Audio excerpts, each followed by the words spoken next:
Welcome back to Top 10 Scary Urban Legends here. We are back with our US tour with yet another state.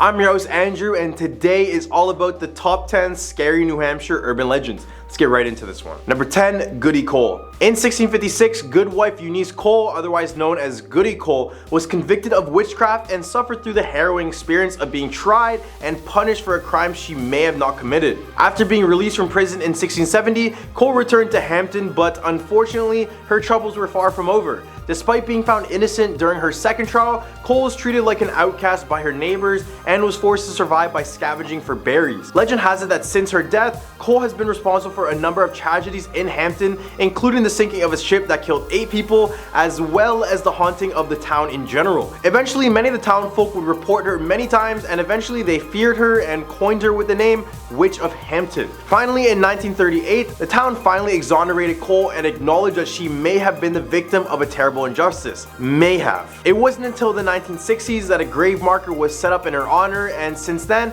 Cole has been regarded as a much less harmful spirit. Number 9, The Legend of Chocorua. The Legend of Chocorua is a well-known tale in New Hampshire, particularly in the White Mountains region. According to legend, Chocorua is a mountain in the White Mountains that is home to a mysterious and fearsome creature known as the Chocorua Monster. The Chocorua Monster is said to be a large furry beast with glowing red eyes and a ferocious appetite. It is said to roam the forest preying on any animal or person that crosses its path. Some say that the creature is a mutant created by toxic waste, while others believe it is a supernatural being with powers beyond human understanding. However, according to the legend, Chocorua was a proud Indian chief who left his son in the care of a white man while he traveled. When he returned, he found that his son had died in an accident. In a rage, Chocorua killed the white man's family, starting a cycle of revenge. The white man chased Chocorua to the top of the mountain, which is now known as his name, and as the Indian chief prepared to throw himself off of the mountain rather than give in, he uttered a very bad curse. Since then, the mountain is said to have been the site of strange occurrences,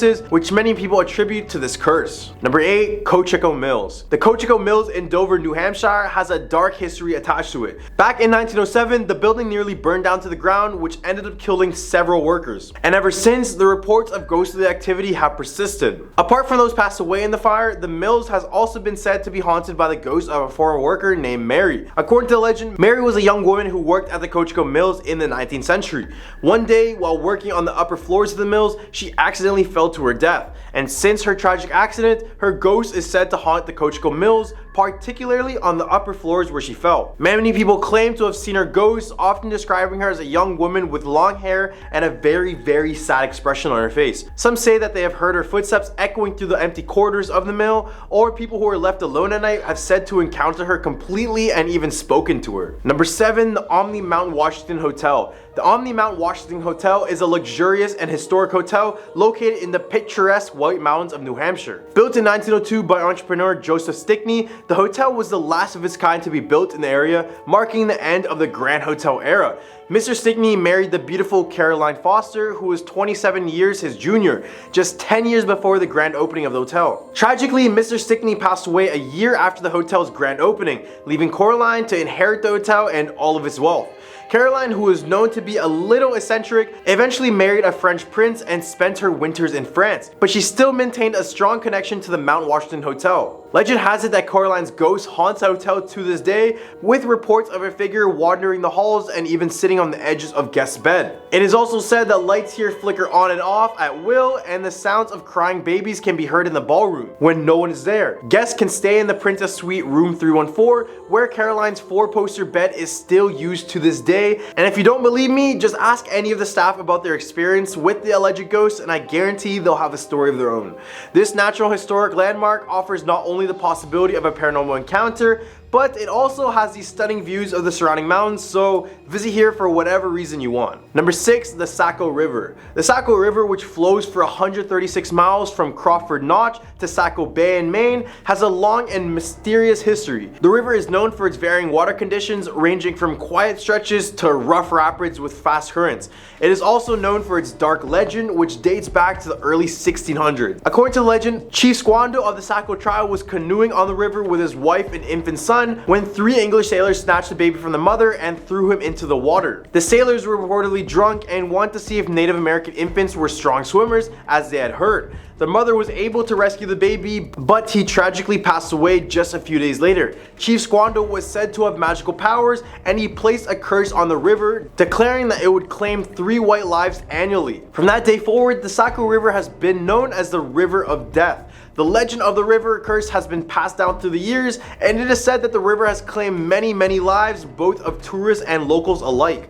There are no exact records of the lives that have been lost to the river, as the legend dates all the way back 300 years ago. Some say that the curse is to blame for these tragedies, while others attribute them to the river's strong currents and dangerous rapids. Whatever the cause, the Saco River is a force of nature that demands respect and caution from all those who venture near its banks. Number 5, the 1686 house. The 1686 house in Kingston, New Hampshire is a restaurant that was originally a home, one of the oldest ones in the town. It has a rich history and is also rumored to be haunted. So this is when a team of paranormal investigators and a psychic decided to visit and try to capture evidence of any paranormal activity. The team was equipped with infrared cameras, digital recording devices, video equipment, monitors, and also received permission from the Gillespie family, who owns the property. Psychic Jeff Noyles reported sensing the presence of watching Indians, an older man leading a horse and a carriage, and a man sitting in the corner of a dining room that was part of the original barn. Michael Sullivan and Karen Mosey, the paranormal investigators, also captured an image on video, and Mosey recorded voices,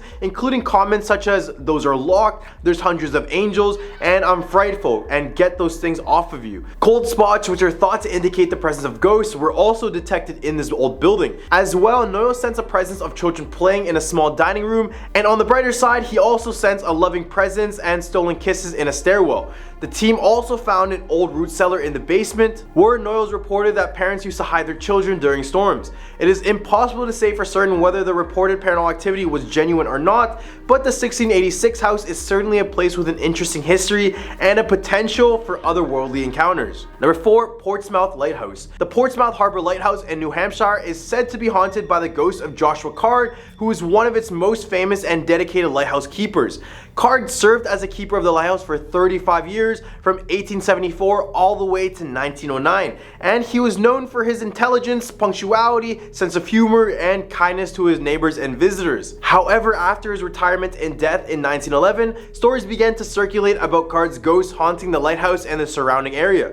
Reports of paranormal activity at the lighthouse included shadowy figures being seen, voices being heard, and figures appearing in broad daylight dressed in old-fashioned keepers' uniforms. The ghost hunting team for the television show Ghost Hunters investigated these reports and concluded that the lighthouse was likely haunted. It's believed that Card's spirit remains at the lighthouse due to his love for the location and his dedication to maintaining it during his lifetime.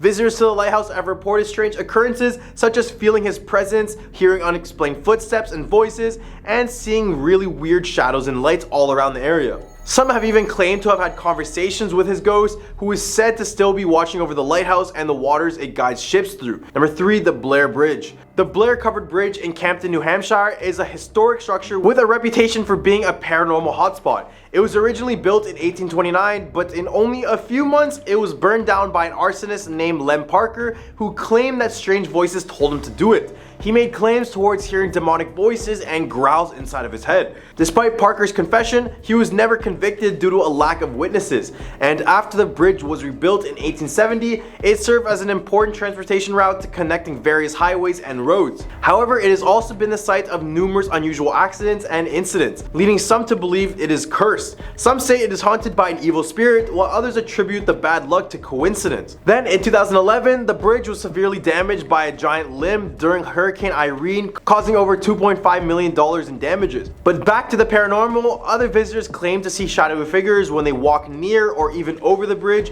where they are known to call out your name in an attempt to bait you close to the edge of the bridge. Whether or not this bridge is cursed or haunted, anything with the name Witch or even Blair is enough to make me find an alternative route. Number 2, Blood Cemetery. With the word blood in your name, there's really nothing good to expect.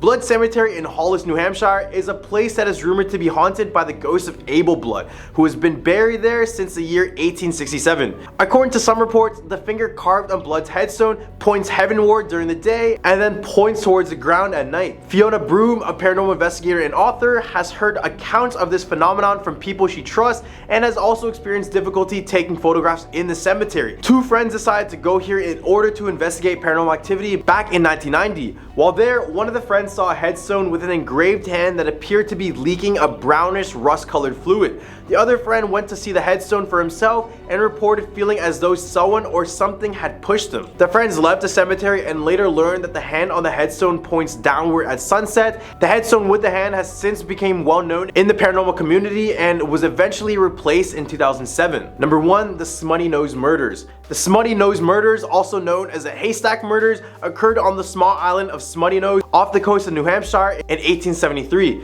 The victims were 2 young women, Anith Christensen and Karen Christensen, and a third woman, Maren Hontvet, who managed to escape despite being severely injured. The killer, Louis Wagner, was a fisherman who had been hired by the woman's brother, John Hontvet, to work on their fishing schooner. On the night of the murders, Wagner broke into the woman's home and attacked them with a hatchet. Anith and Karen were killed, while Maren managed to escape and seek help from her neighbors. Wagner was eventually arrested and eventually convicted of the murders despite denying his guilt and claiming that he had an alibi. He was sentenced to death and hanged in 1875, and the Smuttynose Murders became a sensation at the time, with newspapers across the country covering the trial and the subsequent execution of Wagner. Ever since, many believe that the island is haunted by the spirits of these 2 women.